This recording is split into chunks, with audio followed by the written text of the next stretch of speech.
Request. Do you believe that all religions should be treated equally? According to Sam Harris, not all religions are equal, and Islam is especially dangerous. For example, an extremist Jainism or Buddhist individual would not commit the terrible acts of an extreme Muslim. Do you think we need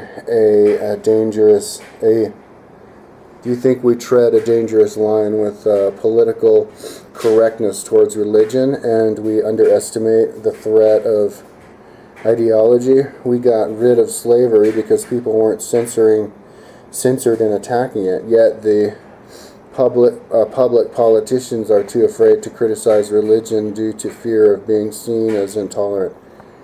However, aspects of religion are very intolerant towards women and homosexuals, for example.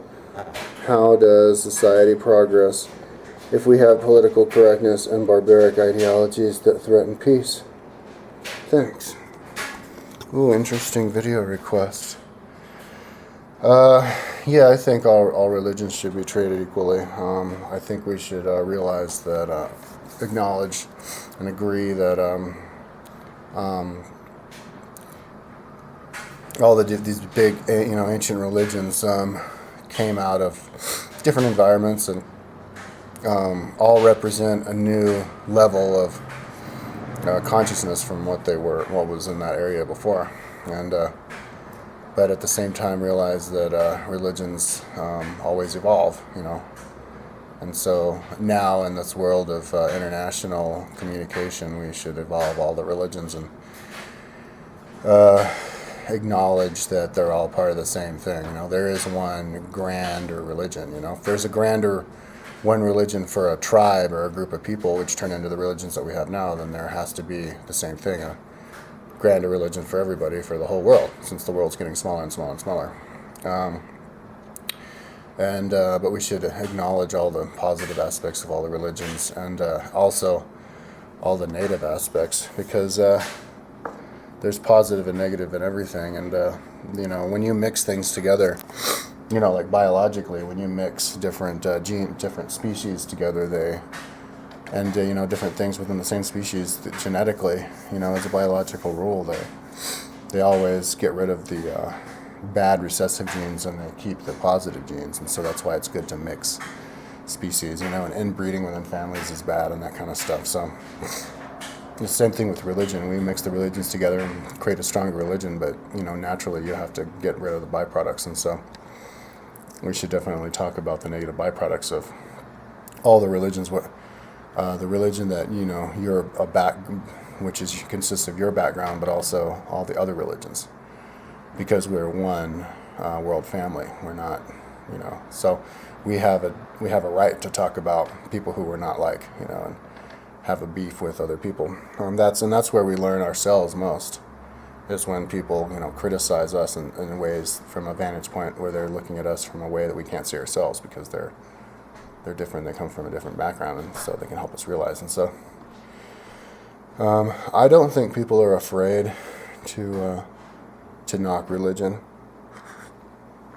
Generally, I think there are some people, but I do agree that there is kind of people either totally insult another religion, or they're afraid to just be honest about another religion. And people should just not be afraid to be real and honest. Like in Fox News, they always like to make they go too far. They like to make generalizations and say Islam is bad. I don't think it's necessary to say Islam is bad. You can say a lot of things about Islam that's better than any other religion. Every religion's like that. With Islam, the best thing about Islam is that they're very Spartan, and a Spartan lifestyle is good. Luxury and inventing all these new ways to enjoy yourself is fine and dandy, but we should always value the Spartan lifestyle as well, to offer up a balance to keep it all under check. And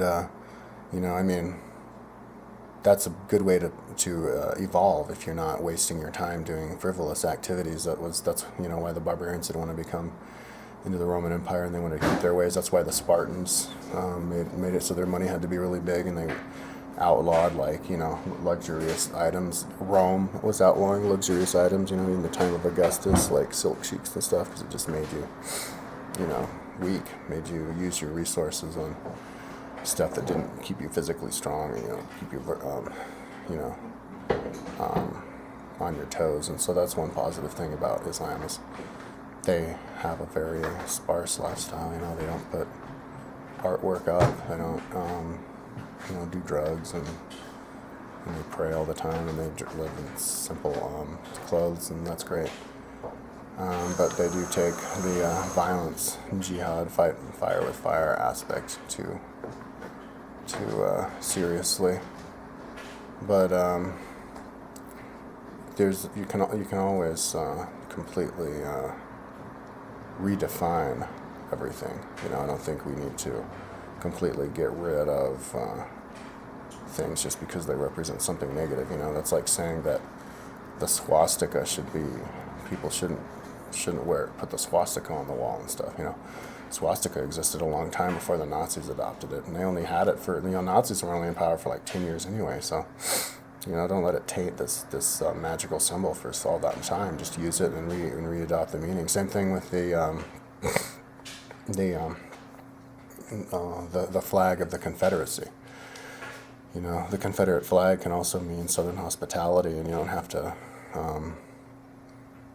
make, oh no, it means slavery. No, it just means the Southern states, the positive aspects of it. It's the same thing with all the teachings of all the religions. You can just, twist it around just a little bit. For example, the jihad thing in Islam. Just say that, you need to stand up for yourself with words, In the past, it was with a sword, but now we're in a modern world, and you use words. And everybody watches you, and there you go. Ba-dum, jihad. So that kind of stuff. And that they pray so much. It's a beautiful thing with Islam. And then there are different areas of Islam, different sects of Islam that are very complex, like the Sufis. They have different yoga practices and meditation practices, and art, and not all of Islam is totally Spartan. They also, like, what is it, the Shiites in the eastern part of like Iran and stuff, they, with their calligraphy, and Taj Mahal was made by an Islam. So yeah, just making beautiful ornaments to God is something where Islam is right up there with Christianity. Yeah, so yeah, I wouldn't say that Islam is dangerous. Just the extremists in Islam are dangerous. Just like the extremists in Christianity. Just say religious extremists. It was a religious extremist Christian who shot Larry Flint. Made him paralyzed just because he was taking pictures of naked girls. But yeah, they're saying an extremist Jainist or Buddhist, or like Hindu wouldn't do all of these. Don't do all of these terrorist acts. And well, there's an aspect of where those religions are superior to Islam. But you can also say ways that they're inferior. For example, they don't believe in one God. I believe in a God, like the universe is just one being. Buddhism kind of ignores that. And they don't, they're not as, evangelical. It kind of doesn't create as much of a community. They didn't make a huge empire like Islam did. So, positives and negatives to everything. But yeah, I mean, that's a good point to give to a Christian or a Muslim who's like, oh, no way, the monotheistic religions are the best. Well, you go, well, Buddhists and Hindus, they're not violent, they're peaceful people. And they believe in God anyway. They believe in one God, they're monotheistic, It doesn't take much to make them monotheistic, so. Yeah, so do you think we tread a dangerous line with political correctness towards religion? We underestimate the threat of ideology. Political correctness. No, I don't think we tread a dangerous line with political correctness towards religion. I think there's plenty of people out there who are not politically correct, and don't worry about that stuff. But yeah, I think we should communicate more. Yeah, I think we should be less kind of worried about offending some other religion. If it's in somebody's religion to get offended about everything, then push their buttons, because them getting offended is getting in your space. They think you're getting in their space, but they're really getting in your space and inhibiting your freedoms. Like when the Muslims outlawed. That's what I heard from a Norwegian piggy banks. From the banks in Norway, because they didn't want to use pork in effigy. And they adopted that from the Jews, who originally, and it's written right there in the histories when Tacitus wrote about it. There was this pigs get syphilis or whatever. No, it's not syphilis. Pigs get that's a disease, and so they got a disease, and there was an outbreak, and so they made a rule not to eat pig for that period of time. So it's ridiculous now to say that you need to outlaw piggy banks, but yeah, and all sorts of stuff like firing the guy for drawing a picture of Muhammad. Well, that's a rule within Islam, but if you're not Muslim, then why would you care? They're not Muslim, That's getting in the way of somebody else's freedom. Bill O'Reilly saying that a strip club being open next to a nunnery is violating the human rights of the nuns. So they're trying to protest and close down the strip club. You don't even know it's a strip club, it's just from the sign. They're not naked when they walk in, so that's and then trying to make abortion illegal, like all these religious nuts trying to get in the tear into the freedoms of secular people. The country is a secular country, a First Amendment, for a reason. It's to keep religious freedom, It's weird. It's kind of like punching somebody in the face and saying, you're hitting me. You're giving me the evil eye. It's like, evil eye sucks. Whack, stop giving me the evil eye, It's like, what's the evil eye? You know what I mean? So, yeah, so do you think we underestimate the threat of ideology? No. Ideology, this is like ignorant people believing in really old beliefs just because their parents did. They're really ignorant. They don't know anything, and they're illiterate. We were the most